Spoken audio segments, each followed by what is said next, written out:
wabarakatuh. Alhamdulillah, alhamdulillahilladzi arsala rasulahu bil huda wa dinil haqqi liyudhhirahu 'ala ad-dini kullih wa kafa billahi shahida. Asyhadu an la ilaha illallah wahdahu la syarika lah wa asyhadu anna Muhammadan 'abduhu wa rasuluhu la nabiyya ba'dah. Allahumma salli wa sallim wa barik ala nabiyyina Muhammad wa ala alihi wa sahbihi wa mawala. Rabbi shrah li sadri wa yassir li amri wahlul 'uqdatam min lisani yafqahu qawli. Rabbi zidni ilma warzuqni fahma birahmatika ya arhamar rahimin. Amma ba'du. Hadirin jamaah salat maghrib di Masjid Al-Muhajirin yang dimuliakan Allah Subhanahu wa taala. Segala puji bagi Allah. Syukur alhamdulillah atas karunia dan nikmat yang dilimpahkan Allah Subhanahu wa taala kepada kita sekalian. Salawat dan salam mudah-mudahan senantiasa tercurah kepada Nabi kita Nabi Muhammad sallallahu alaihi wasallam, kepada keluarga beliau, sahabat-sahabat Rasulullah sallallahu alaihi wasallam, orang-orang yang mengikuti jalan Rasulullah sallallahu alaihi wasallam hingga hari akhir nanti. Jamaah sekalian yang dimuliakan Allah Subhanahu wa taala, kita masuk dua bab terakhir di bab iman. Itu adalah al-imanu bil yaumil akhiri wal imanu fil qada'i wal qadari. Iman kepada ketetapan tentang hari akhir, iman tentang ketetapan Allah dalam bentuk qada dan qadar. Saya baca dulu teksnya di himpunan putusan tarjih. Al-imanu bil yaumil akhir, iman kepada hari akhir. Yajibu alaina, wajib bagi kita, an nu'mina bil yaumil akhir, untuk beriman kepada hari akhir, wa mastamala alaihi min kharabi hadhil awalim, berikut apa saja yang ada di dalam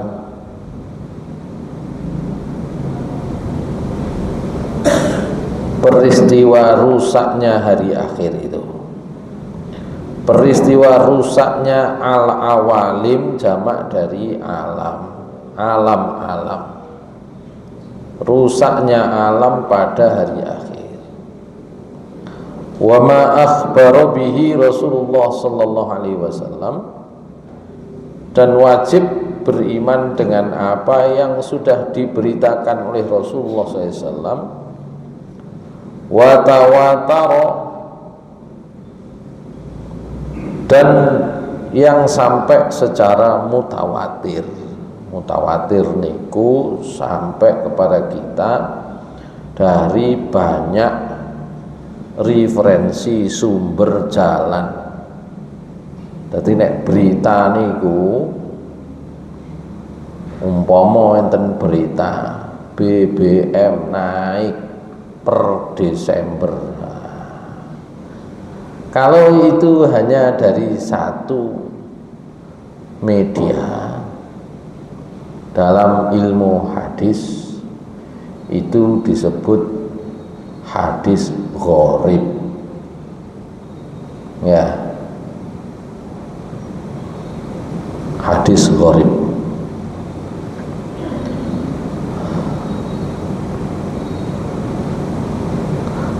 Kemudian kalau ternyata ada beberapa sumber berita itu disebut hadis atau berita aziz gitu ya. Tapi nek sumber ini semua berita menyampaikan, itu namanya mutawatir. Nah, jadi muncul kata-kata watawataro minal ba'si, dan riwayat-riwayat yang sifatnya mutawatir tentang hari kebangkitan. Itu artinya sumbernya banyak. Begitu pula wan nashri, dan juga hari kalau minal ba'si itu hari kebangkitan, wan nashri hari dikumpulkan, wal hisab hari perhitungan, wal jaza hari pembalasan. Fayaqdillahu bainahum. Nah, setelah masuk hari pembalasan, Allah membuat keputusan di antara manusia. Faminhum may yadkhulun nara khalidan fiha wa la yakhruju minha wa humul kafiruna wal musyrikun. Maka di antara keputusan Allah ada yang ditetapkan masuk neraka khalidan fiha, kekal di dalamnya, wa la yakhruju minha, tidak pakai keluar. Wahum al-kafiruna wal musyrikun, mereka itulah orang-orang kafir dan musyrik. Wa minhum may yadkhulu fiha, tapi juga ada di antara mereka yang masuk ke neraka, tsumma yakhruju minha, tapi kemudian masih diberi kesempatan keluar dari neraka. Wahum, mereka itulah al-mu'minunal asun, orang-orang mukmin, orang-orang iman tapi yang berbuat dosa, maksiat. Wa minhum may yadkhulul jannah, dan ada juga di antaranya yang masuk surga, fayakhludu, selama-lamanya. Wahum al-mu'minuna as-shadiqun, mereka itulah orang-orang beriman yang benar. Hadirin sekalian yang dimuliakan Allah Subhanahu wa taala, kalau kita perhatikan pembahasan tentang iman kepada hari akhir, iman kepada, termasuk dalam kategori iman kepada perkara gaib. Ya, iman kepada perkara gaib itu cukup berdasarkan asar, cukup berdasarkan dalil Al-Quran maupun hadis. Mboten saged, tidak bisa ya dianalisa, mboten saged kok diberi catatan-catatan sendiri, menganalisa sendiri, karena seperti yang disampaikan oleh Allah Subhanahu wa taala, kabar gaib itu urusan Allah. A'udzubillahi minasyaitonirrajim. Wa yas'alunaka 'anir ruh, qulir ruhu min amri rabbi wa ma utitum minal ilmi illa qalila. Jadi perkara-perkara gaib oleh Allah Subhanahu wa taala itu dimasukkan kategori urusan ruh, di mana setiap orang tidak bisa mendapatkan informasi ya terkait dengan perkara-perkara gaib itu kecuali karena ada informasi dari Allah Subhanahu wa taala. Ya, dan manusia tidak diberikan oleh Allah ilmu tentang perkara gaib illa qalila, kecuali memang terbatas. Wa ma utitum minal ilmi illa qalila. Ya,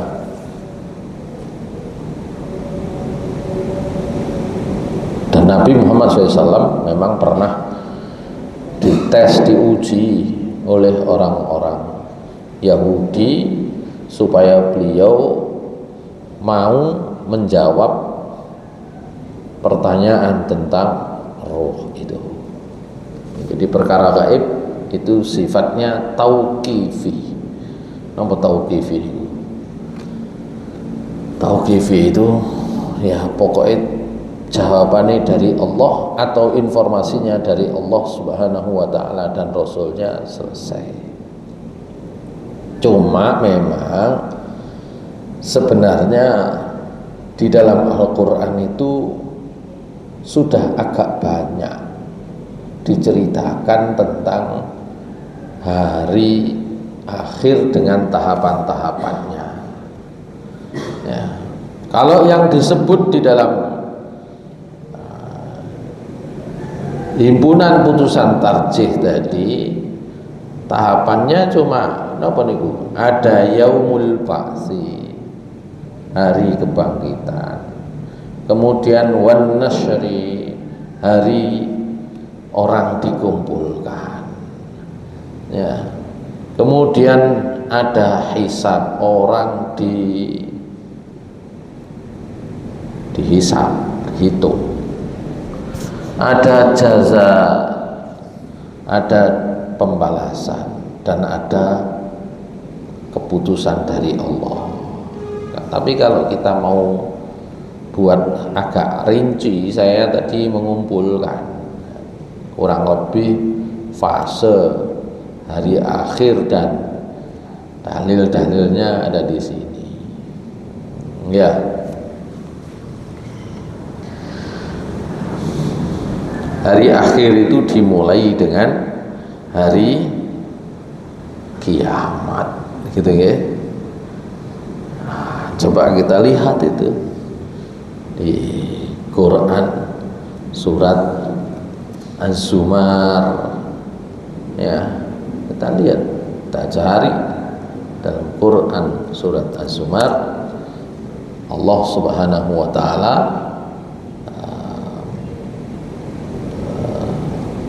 menyatakan, A'udzu billahi minasy syaithanir rajim. Wa nufikha fis suri fasa'iqa man fis samawati wa man fil ardi illa man syaa Allah. ثم نفخ فيه أخرى فإذا هم قيام ينظرون. Nah, itu ternyata kiamat itu ada dua kali atau dua fase, ya. Wa nufikha fis-sur, ditiuplah sangkakala. Fasa'iqa man fis samawati wa man fil ardi, maka siapapun yang di langit dan di bumi seketika mati. Illa man Allah, kecuali yang tidak mati itu yang dikehendaki oleh Allah. Ya, sinten sing dikehendaki Allah mboten mati. Ya sing niup dhewe apa ya. Karena nanti ada tugas berikutnya, niup sangkakala berikutnya. Summa nufikha fihi ukhra, kemudian ditiup lagi nanti sangkakala. Ya. Fa idza hum qiyamun yanzurun, tiba-tiba mereka kemudian bangkit berdiri menunggu nasib mereka masing-masing. Ma'asyiral muslimin rahimakumullah. Ini fase awalnya. Itulah fase kiamatnya. Ya. Baru kemudian kita lihat tadi itu fase, oh ini tadi langsung dua tahap ya, ditiupnya sangkakala. Nomor 2 ini sebenarnya masih menjelaskan yang nomor 1, baik dalam surat Al-Waqi'ah ya, atau surat Al-Insyiqaq atau surat At-Takwir, monggo diikuti saja. Itu memang, atau banyak surat lain ya yang isinya bicara tentang runtuhnya atau hancurnya alam semesta. Idza syamsu kuwirat wa idzan nujumu kadarat wa idzal jibalu suyirat. Ini tidak hanya surat At-Takwir ayat 6 saja itu sebenarnya ya. Wa idzal jibalu suyirat wa idzal 'isharu 'uttilat wa idzal wuhushu husyirat wa idzal biharu sujjirat wa idzan nufusu zuwijat wa idzan nufusu zuwijat. Roh dipertemukan dengan tubuhnya lagi. Jadi kalau mati, roh kita pisah dengan tubuh. Tapi nanti ketika sudah kiamat, dipertemukan lagi. Wa idzal mau'udatu su'ilat bi ayyi dzambin qutilat wa idzas suhufu nusyirat. Itu seterusnya ya. Ayat ini memang bicara tentang proses-proses yang ada pada hari akhir, gitu ya. Wa idzas samaa'u kushitat, langit dilenyapkan. Wa idzal jahimu su'irat, neraka dinyalakan.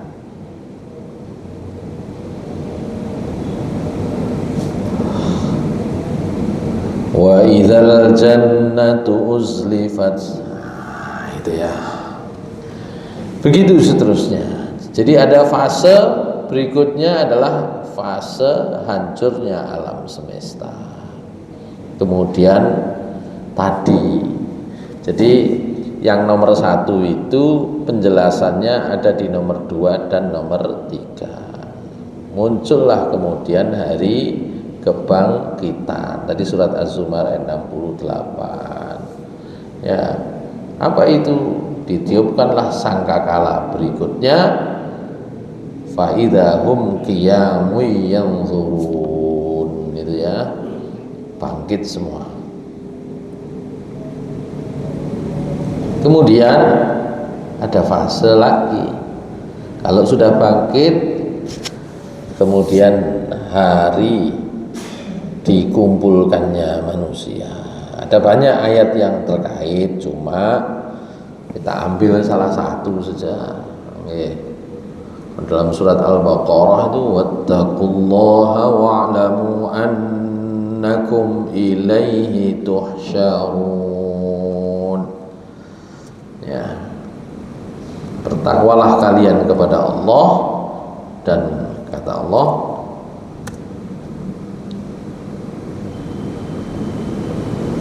karena Allah Subhanahu wa ta'ala adalah satu-satunya tempat dikumpulkannya manusia. Kalau di dalam surat Al-Kahfi ayat 47, wa yawma nusayyirul jibala wa taral arda barizah wa hasyarnahum falam nughadir minhum ahada. Dan ingatlah tentang hari di mana kami jalankan gunung-gunung. Wa taral arda barizah, dan kamu akan dapati melihat bumi itu datar. Nek sakniki kan boten. Tapi pun mulai gunung niku pindah sakniki. Penanggungan niku pun pindah. Pindah nanggone lumpur lapindo. Pindah nanggone mriko. Pundi? Sukolilo mereka tambak dibuntui kabeh. Gunungnya udah mulai pindah. Mungkin naik pun roto. Nah, itulah tanda-tanda kiamat. Ya. Jadi itu makna majazi. Kalau makna hakiki ya, gunungnya yang pindah. Tapi kalau makna majazi, tanahnya dipindah. Ya, wong gunung itu dibuat oleh Allah Subhanahu wa taala, wal jibala au tahta. Gunung itu jadi penyeimbang, jadi pakunya bumi. Lu kok dipindah? Nah, entar lagi adalah fase kehancuran, kiamat. Kapan itu? Yauman nusayyirul jibal. Allah tidak bilang saya, tapi kami. Kalau kami ini ada peran lain yang diizinkan oleh Allah. Kalau kami itu bisa malaikatnya, bisa manusia, ini melok di situ, ikut di situ. Nah, manusianya sudah ikut sejak sekarang. Jadi Gunung Gangsir ini bentek, Gunung Gangsir ini pun di Bangil ya, Beji, pun habis Gunung Gangsir, ganti Gunung Penanggungan. Penanggungan itu setiap hari, ya, setiap hari. Kalau sudah begitu, wahasyarnahum, maka kami kumpulkan seluruh manusia, falam nughadir minhum ahada, tidak akan kami tinggalkan seorang pun dari mereka. Niku fase yaumul mahsyar. Wah, kemudian fase dibaginya catatan amal. Waduh, dibagi dulu. Ayatnya banyak, ya. Ada di dalam surat Al-Insyiqaq, sama. Tidak hanya di sini. Kalau ini kan disebut surat Al-Haqqah ayat 19. Ya. Saya carikan yang ada terjemahannya jenengan. Nah, kalau ini ada terjemahannya nih.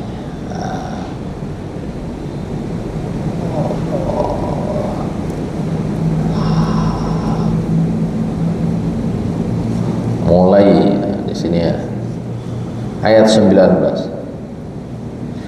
Jadi sebenarnya meskipun informasi tentang hari akhir itu adalah tentang perkara gaib yang tidak banyak diberikan oleh Allah informasinya, tapi di dalam Al-Quran itu sebenarnya sudah rinci.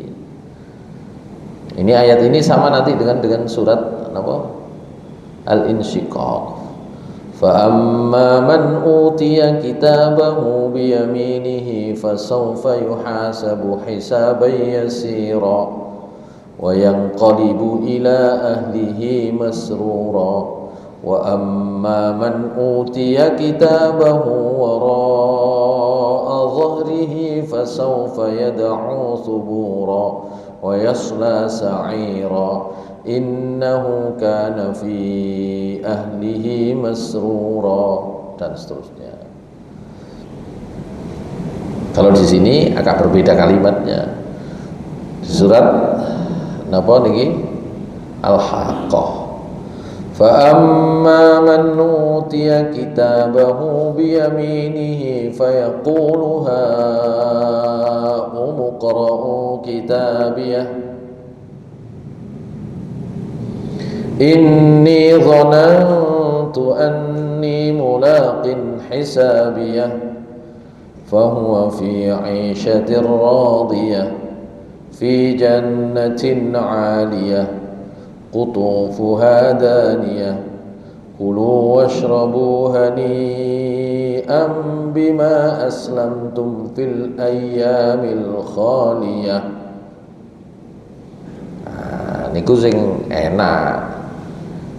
Sing gak enak, wa amma man utiya kitabahu bishimalihi fayaqulu ya laitani lam uta kitabiyah. Wis karuan gak dikekno catetane, gitu nggih. Wa lam adri ma hisabiyah. Yes. Niki padha mek lare ujian niku lho. Anak sekolah kalau ujian niku nek nilainya elek wis karuan gak usah dibagi, Pak. Cek karo nilaine.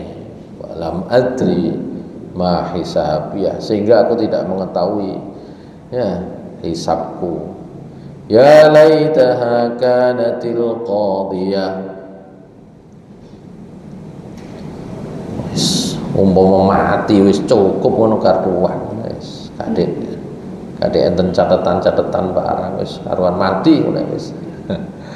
Ma aghna anni maliyah. Ternyata hartaku tidak berguna sama sekali. Halaka anni sultaniyah. Begitu pula kekuasaan itu juga enggak ada gunanya, hilang. Maka kata Allah, khudhuhu faghulluh thummal jahima salluh thumma fi silsilatin zar'uha sab'una dhira'an fasluquh.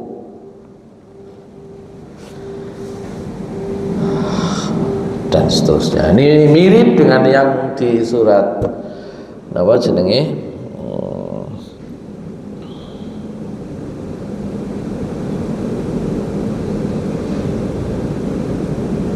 Surat nomor wow, saya mengatakan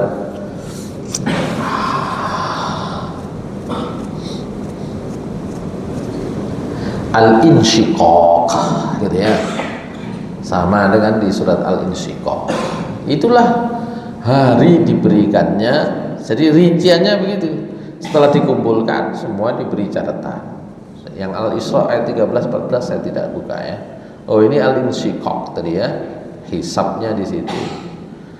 Fa amma man utiya kitabahu biyaminihi fasawfa yuhasabu hisaban yasira. Kalau diberi catatannya di tangan kanan, nah nanti hisabnya ringan. Wa amma man utiya kitabahu wara'a dhahrihi fasawfa yad'u thubura wa yasla sa'ira. Kalau sudah dihisab, dihitung, masih ternyata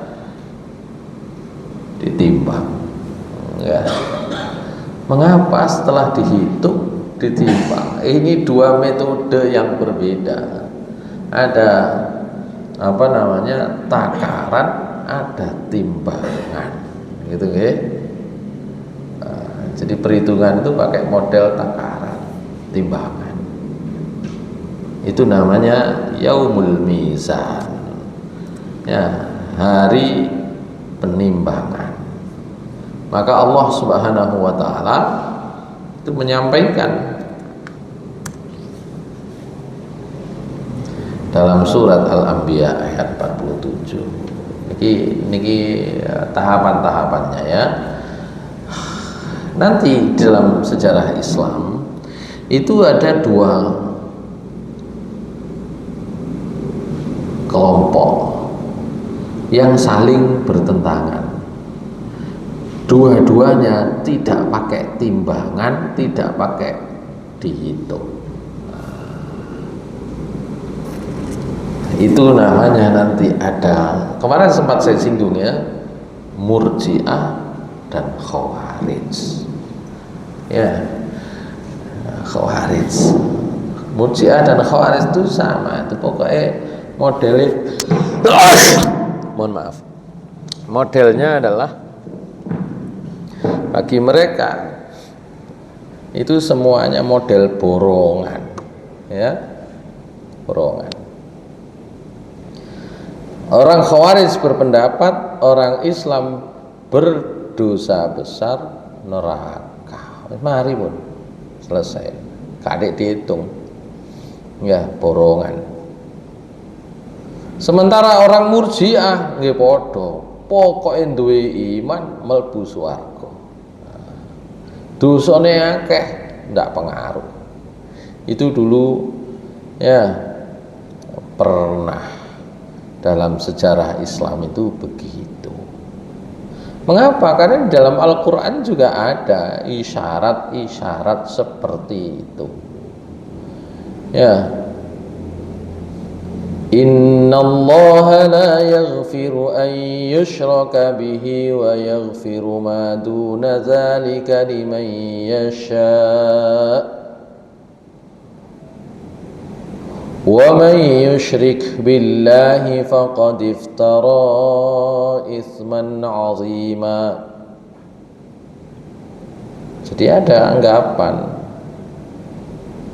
pokoknya tidak musyrik, dosa apapun bisa diampuni oleh Allah.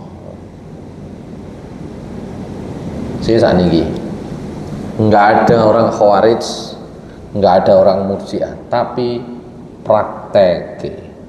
Nah, sekarang kita lihat prakteknya. Kalau kita berhadapan dengan anak-anak kita, ya, sampai coba perhatikan. Di antara cara orang tua menghadapi anak-anak, satu, kalau tidak sholat, apa yang dikatakan? Ada yang mengatakan suka apa-apa arek wis gedhe mosok kate dipeksa-peksa. Nah, gitu kan. Jadi ada yang menganggap pokoknya anakku Islam gak sholat, gak apa-apa arek wis gedhe. Nggak ada orang Murji'ah, tapi pandangan yang serupa itu masih banyak. Atau sebaliknya, ndelok anake gak sholat langsung muni, awakmu iku Kristen gak sholat. Nah, gitu kan. Gak sembahyang itu Buddha, gitu kan. Jadi langsung menyamakan ketika tidak sholat atau males sholat, ini langsung. Ini pada waktu itu juga begitu. Ya, sebenarnya tetap hidup pikiran-pikiran begitu itu. Sementara yang diajarkan kepada kita melalui beberapa ayat tadi itu, semua itu ada perhitungannya. Ya. فَمَنْ يَعْمَلْ مِثْقَالَ ذَرَّةٍ خَيْرًا يَرَهُ وَمَنْ يَعْمَلْ مِثْقَالَ ذَرَّةٍ شَرًّا يَرَهُ. Kalau sudah فَمَنْ يَعْمَلْ مِثْقَالَ ذَرَّةٍ خَيْرًا يَرَهُ, berarti kita diminta untuk menghargai setiap bentuk kebaikan yang dilakukan oleh orang lain, termasuk yang kita lakukan sendiri. Jangan pesimis meskipun sedikit yang kita kerjakan dari kebaikan itu. Wong tetep enten nilai nih. Begitu pula sebaliknya. Wa may ya'mal mithqala dzarratin syarran yarah. Supaya apa? Supaya orang itu hati-hati, waduh. Masih didik ono itu hitungannya. Jadi di dalam ini yang kemudian di dalam pembahasan teologi inilah yang punya pandangan dengan rinci ini sesuai dengan petunjuk yang diberikan oleh Allah Subhanahu wa taala dan juga nanti dari Rasulullah SAW, itu disebut akhirnya disebut Ahlus Sunnah wal Jamaah. Ngoten lho. Mula panjenengan kalau melihat Al-Qur'an, membaca Al-Qur'an, baca hadis, mungkin tidak akan kesampaian berpikir iki aswaja atau bukan aswaja. Tapi kalau kita lihat pada praktek, ya, pengalaman sejarah umat Islam yang saat itu napa nggih main mengkafirkan iku jenenge Khawarij. Kalau itu kelompok yang mudah menggampangkan, ya nyepelek nih, gampang nih, itu dulu disebut murji'ah dulu gitu. Sementara yang mau melihat semua amal manusia itu ada balasannya sendiri-sendiri, bahkan sekecil apapun, itu dulu namanya ahlus sunnah wal jamaah. Kalau panjenengan gak atik ngaji ngoten, tapi ini prakteknya begitu. Kita yakin ngoten kan? Semua akan dibalas walaupun kecil. Kalau orang khawarij mboten. Adik dosa titik neraka kon iki. Nah, begitu. Selesai. Jadi orang-orang khawarij punya pandangan bahwa pelaku dosa besar neraka. Orang murji'ah sebaliknya. Maka waktu itu ada namanya seorang Wasil bin Atha.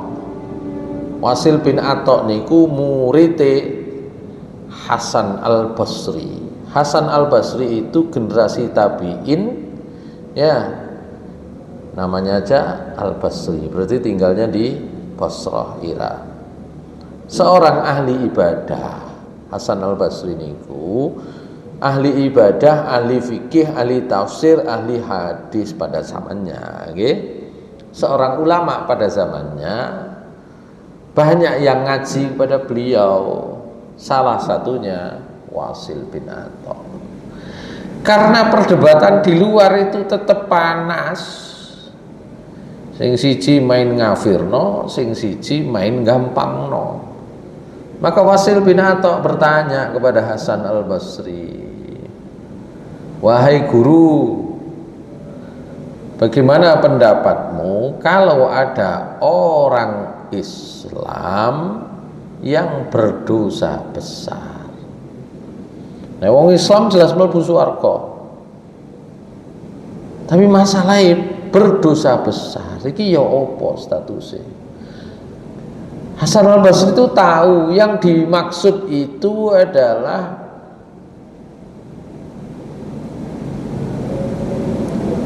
nama seperti Ali bin Abi Thalib radhiyallahu an, juga Muawiyah bin Abi Sufyan radhiyallahu an. Jadi dulu asalnya gara-gara orang ini. Ngerti lho. Ali bin Abi Thalib wong Islam, tokoh, khalifah, ya, mantune Nabi SAW. Kok perang kali sahabat namanya Muawiyah bin Abi Sufyan. Perangnya namanya perang Siffin. Gara-gara sederhana, Utsman bin Affan niku tasik misanane Muawiyah bin Abi Sufyan. Ketika Utsman bin Affan menjadi khalifah, menjadi presiden nek cara mriki, ya, Muawiyah bin Abi Sufyan itu pun jadi gubernur di Syam. Syam itu sekarang Syria. Ngerti lho. Tapi Utsman bin Affan itu kemudian ternyata mati di tangan pemberontak. Jadi enten upaya demonstrasi ricuh gitu ya. Terbunuhlah Utsman bin Affan. Karena Utsman bin Affan terbunuh, maka keluarganya Utsman bin Affan napa maneh sing dadi gubernur seperti Muawiyah menuntut sing genteni niku Ali bin Abi Thalib. Ali niki sampean usut ya napa niki? Karena dicurigai yang membunuh itu masuk bersembunyi mencari keamanan dalam barisan kekuasaannya Ali bin Abi Thalib. Ambek Ali bin Abi Thalib, wah iki wong-wong orang-orang yang ada di lingkaran saya. Ali bin Abi Thalib tidak mengambil sikap menghabiskan kesabaran Muawiyah bin Abi Sufyan sampai gak becus jadi khalifah, dilawan oleh Muawiyah bin Abi Sufyan. Gitu. Perang namanya perang Siffin. Perang Siffin itu nggak sampai selesai karena Muawiyah bin Abi Sufyan dengan cerdiknya itu ngapusi Ali bin Abi Thalib. Jadi pasukan Ali bin Abi Thalib itu sudah hampir menang. Muawiyah bin Abi Sufyan hampir kalah. Muawiyah bin Abi Sufyan, Ali bin Abi Thalib ngandel Al-Quran toh, ayo kita selesaikan secara damai menurut Al-Quran. Itu namanya tahkim, arbitrase. Ayo berunding. Juru rundingnya Muawiyah bin Abi Sufyan, ya, itu namanya Sa'ad bin Abi Waqqas. Ya, juru rundingnya Ali bin Abi Thalib namanya bukan Sa'ad bin Abi Waqqas, ngapunten, Amr bin As. Juru rundingnya Ali bin Abi Thalib namanya Abu Musa al-Asy'ari. Juru rundingnya Ali bin Abi Thalib niku nek cara sak mangkin niku kiai. Ya, juru rundingnya Muawiyah bin Abi Sufyan iku seorang politisi. Wah, kiai musuh politisi. Ali niku lingkarannya lingkaran orang-orang ahli ibadah. Muawiyah lingkarannya para politisi. Kata juru rundingnya Muawiyah, jenengan dulu Abu Musa al-Asy'ari, kita harus selesaikan niki nek karo ning ngotot kita nggak ketemu, mohon Ali bin Abi Thalib mundur. Wah, nanti Muawiyah akan melakukan hal yang sama. Abu Musa al-Asy'ari untuk menjaga ya ketertiban dan stabilitas politik, dengan ini Ali bin Abi Thalib ya, menyatakan mundur untuk dicari solusi berikutnya. Pun mboten nenten presiden nih. Ketika nggak ada presidennya, juru rundingnya Muawiyah langsung menyatakan niki mboten nenten presiden nih.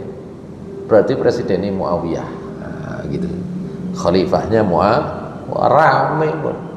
Pendukungnya Ali pecah, sebagiannya itu kemudian membunuh Ali bin Abi Thalib, namanya Abdurrahman bin Muljam. Itulah tokoh Khawarij. Pertanyaan gue, sekelas Ali bin Abi Thalib kok wani wong niku mateni? Kata orang Khawarij, siapapun yang berdosa besar kafir. Orang kafir halal darahnya. Nah, sejak saat itulah dosa besar itu dihukumi kafir.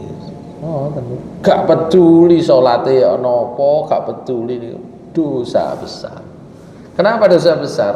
Wong itu musuh kok diberi ruang, kesempatan. Nah, begitu. Harusnya ditumpas kok malah diberi kesempatan. Itu dosa besar. Makanya kalau dalam politik niku sampai kayak ngoten niku lumrah. Ngoten. Sejak saat itulah orang Khawarij menyatakan siapapun orang Islam berdosa besar masuk neraka, halal darahnya. Kenapa? Karena sudah dianggap kafir. Termasuk Muawiyah pada waktu itu dianggap oleh orang Khawarij itu melakukan dosa besar karena pemberontak, gitu kan. Sehingga Khawarij ini melawan kelompoknya Ali, melawan kelompoknya Muawiyah. Jadi kalau bahasa sekarang jadi teroris, begitu. Kalau bahasa sekarang, makanya jenengan harusnya bisa memahami kenapa teroris itu kok meskipun ngapunten, ya melakukan aksi mateni podo wong Islami niku dianggap tidak ada masalah. Kenapa? Karena yang menjadi sasaran sudah dianggap tidak Islam lagi, masih Islam, begitu. Kenapa? Dosa besar. Nanti ayatnya ada di surat Al-Maidah nanti. Ayat 44, 46, 47. Wa man lam yahkum bima anzalallah faulaika humul kafirun. Sapa wae sing boten berhukum dengan hukum Allah padha karo kafir. Padahal ayat itu urusannya dengan orang Yahudi waktu itu ya. Beda. Tapi ayat itu kan memang bunyinya begitu. Wa man lam yahkum bima anzalallah, siapa yang tidak berhukum dengan hukum Allah kafir, zalim, ya, fasik. Ya sudah selesai. Wah ramai orang, karena ramai orang muncullah orang Murji'ah. Ngono masih wong iku masih imane titik, pokoknya wong Islam itu terserah Gusti Allah jadi hukumi kafir gitu. Awalnya banyak yang simpati ngambil pendapat itu, tapi kok suwe-suwe orang berdosa besar tidak berpengaruh terhadap imannya. Wah ini masalah, tetap iman. Nah ini masalah.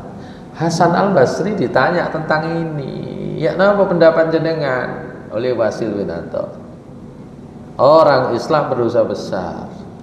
Wasil bin Atha mboten gelem jawab itu karena pertanyaan politik. Karena kalau jawab kafir, oh iki kelompoke kono. Nek jawab tetap iman, oh iki kelompoke kono. Begitu. Dan setiap kelompok itu ada konsekuensinya. Gitu loh. Maka kemudian Hasan Al-Basri diam saja, sehingga kata Wasil bin Atha, ya, aktaziluka, saya sudah iktizal, berlepas diri. Jadi nama istilahnya jadi Mu'tazilah. Pun nek ngoten kula mboten melok jenengan malih, wis gak cocok sampean gak iso jawab. Jadilah Wasil bin Atha membangun pendapatnya sendiri. Kata Wasil bin Atha, orang Islam berdosa besar tidak masuk surga, tidak masuk neraka. Loh, kok sakit? Karena yang masuk surga itu hanya orang beriman. Yang masuk neraka hanya orang yang berdosa, orang kafir masuk neraka. Orang Islam berdosa besar mboten saged. Mlebu swarga duwe dosa, mlebu neraka wong iman. Maka kata Wasil bin Atha, nanti akan ada tempat al-manzilah bainal manzilatain. Ada satu tempat antara surga dan neraka. Kirangan emperane, kirangan bundi. Nggak ada keterangannya. Karena itulah nanti Mu'tazilah itu terkenal lebih banyak menggunakan akalnya. Gak mungkin Gusti Allah niku kudu adil. Sing iman swarga. Ya. Sing kafir, sing dosa neraka. Nah, iman ambek dosa besar enggak iso dadi siji. Iki kudu ana nggone dhewe. Nah, itu. Prinsip keadilan Allah menurut mereka mengharuskan ada tempat lain. Nah, begitu. Oh, akhirnya ditanya oleh muridnya gantian. Wasil bin Atha itu akidah Mu'tazilah pernah menjadi ideologinya Khalifah Al-Ma'mun dalam kekhalifahan Abbasi. Itu enten Khalifah Al-Ma'mun. Wah, Al-Ma'mun niku napa jenenge? Sangat napa istilahnya? Pro terhadap kemerdekaan pikiran, ilmu pengetahuan. Nah, pikirannya Mu'tazilah itu. Ketika Al-Ma'mun menjadi khalifah, Mu'tazilah menjadi paham negara. Sinten jenenge? Ahmad bin Hambal. Ya, itu masuk penjara karena ditangkap dengan tuduhan melawan paham negara. Itu Imam Hambali masuk penjara pada masanya Al-Ma'mun. Itu. Jadi biasa nek sakniki niku sinten Buya Hamka mlebu penjara gara-gara mempertahankan ya pendapat beliau. Sinten maneh masuk penjara biasa. Gitu kan, karena itu biasanya berlawanan secara ideologi gitu. Itu Mu'tazilah pernah menjadi ideologi atau paham negara. Masyaallah muslimin rahimakumullah. Ini hanya gara-gara tentang iki swarga pun rokok, itu dulu itu begitu. Sementara Ahlus Sunnah wal Jamaah, tadi saya sebutkan, nanti ada gurunya. Maaf, Wasil bin Atha ketika menjadi guru, maka Abu Hasan al-Asy'ari ya, yang dianggap sebagai perintis pikiran-pikiran Ahlus Sunnah wal Jamaah, ketika menjadi murid takon kepada Wasil bin Atha. Wasil bin Atha, wahai guru, saya tanya, kalau orang Islam, orang beriman masuk surga, orang kafir masuk neraka, orang Islam yang berdosa ada di antara surga dan neraka, kalau anak kecil masuk mana? Anak kecil sama, ya, dengan orang beriman, karena murahnya Allah Subhanahu wa taala dia masuk surga. Wah, tak terima Abu Hasan al-Asy'ari. Nggih mboten saged ngoten. Kenapa kok Allah murah kepada anak kecil? Ya karena kalau dia itu sampai dewasa nanti dia berdosa, ya, atau bahkan kafir. Nah kalau begitu nanti ya orang kafir pun akan protes, dengan semerap kula niki jange kafir kok dijarno. Nah, itu kan? Ya, harusnya saya ini jenengan matikan saja masih kecil gitu kan.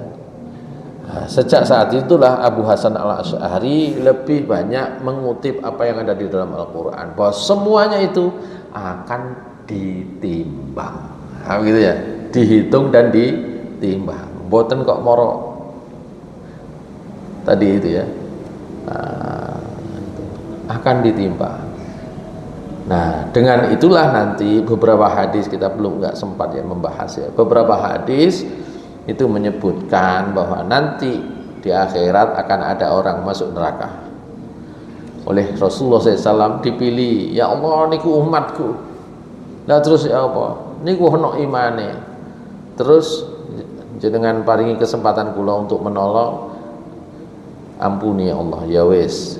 Akhirnya dikeluarkanlah orang itu dari neraka dalam bentuk gosong. Kemudian dalam Sahih Bukhari ya, di kitab iman di awal-awal itu ya. Nah, kemudian nanti dimasukkan Nahrul Hayah, ke sungai kehidupan. Baru kemudian gosongnya rontok semua, tinggal ya seperti benih yang hijau, cukul maneh masuk surga. Itu nanti begitu. Oh, itu umatnya Nabi Muhammad SAW akan digoleki siji-siji ngeten niku. Itulah nanti yang diyakini oleh kalau dulu disebut Ahlus Sunnah wal Jamaah. Kula panjenengan yakin itu bahwa orang beriman sebesar apapun dosanya tetap nanti pada akhirnya masuk surga. Tapi harus menyelesaikan urusannya dulu. Dengan itu, baik di dalam Al-Quran maupun di dalam hadis-hadis Nabi ada proses seperti itu. Itulah namanya yaumul hisab wa yaumul mizan. Nah ini tadi itu. Kalau sudah begitu nanti ada namanya sirat. Ya, surat Maryam ayat 71 72. Kemudian ada fase syafaat Rasulullah SAW, syafaat sholat, ya, syafaat puasa. Jadi semua ibadah itu nanti akan diberikan oleh Allah kesempatan memberi pertolongan. Ya, Rasulullah SAW bersabda, suatu saat nanti puasa, ya, dan Al-Quran akan menyampaikan permohonan kepada Allah. Ya, as-siyamul Qur'anu yusyaffi'ani yaumal qiyamah. Kabeh njaluk kesempatan kepada Allah untuk bisa menolong manusia. Ya.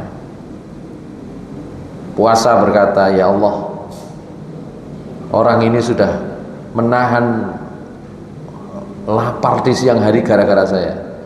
Beri saya kesempatan menolongnya. Maka Allah memberikan kesempatan puasa menolong. Begitu pula Al-Quran. Begitu. Jadi ibadah kita masing-masing, apalagi yang dilakukan secara khusus, spesial. Kalau panjenengan itu nggak ada spesial nopo. Apakah sholat, apakah puasa, apakah ngaji, apakah ibadah nopo berbakti kepada orang tua, kudu enten sing spesial, khusus. Ya. Nek sholat wajib fardu niku mesti, sholat sunnah niku otomatis lah kita paham. Tapi harus ada di antara kita tuh nek saged milih apa ya, sing kira-kira aku iso nglakoni terus kau nggak pakai ini. Sing saged poso monggo, sing saged misalnya aku tak dahut terus wis pokoke nggak pakai tola-tole, nggak pakai ini, atau Senin Kemis misalnya boleh, nggak apa-apa. Atau kalau sholat misalnya, sholat sunnah apa yang ini, atau kalau ngaji yang model seperti apa, yang spesial mboten padha wong liya. Lho, Al-Qur'ane kan padha nggih, tapi jenengan itu mengamalkannya itu spesial. Atau seperti Bilal bin Rabah. Nggih. Pengentut wudu, pengentut wudu, pengentut wudu, nggak pernah ditinggal, otomatis. Itu sudah menjadi amalan spesial.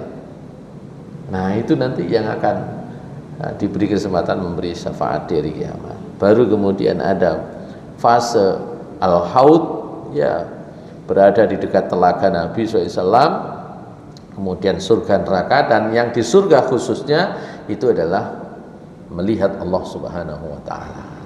Ya. Nah, itu fase-fase hari akhir yang dijelaskan dalam Al-Quran. Dalam hadis kita belum buka sama sekali ya. Sebenarnya saya tadi sudah siapkan yang di dalam hadis itu ada beberapa hadis yang membahas tentang keadaan manusia pada hari kiamat. Ini ayatnya maupun hadisnya di bawah. Ya, tapi insya Allah nanti di waktu yang berbeda. Sementara demikian, tinggal satu bab lagi kita di babul iman, kitabul iman itu adalah al-iman bil qadari wal qada, bil qada wal qadar. Insyaallah di waktu yang akan datang. Sementara demikian, jadi Allah menghabarkan kepada kita kabar-kabar tentang hari akhir, dan itu menjadi bagian yang harus diimani. Karena di antara makna kata din itu adalah hari akhir dan hari kiamat. Itu artinya percaya agama niku kudu percaya hari akhir, hari kiamat. Maliki yaumiddin, yang menguasai hari pembalasan. Ya, bukan hari agama. Oh, berarti agama itu mengharuskan kepada kita supaya kita percaya kepada hari pembalasan. Mboten percaya hari pembalasan lapo kok dadi wong api-api. Sakarepe mawon. Semua kita melakukan kebaikan, ya, meskipun balasannya tidak langsung kita bisa peroleh saat ini, karena semuanya yakin tentang hari pembalasan. Nasrun minallahi wa fathun qarib wa basyiril mu'minin. Subhanakallahumma bihamdika asyhadu an la ilaha illa anta astaghfiruka wa atubu ilaik. Assalamualaikum warahmatullahi wabarakatuh.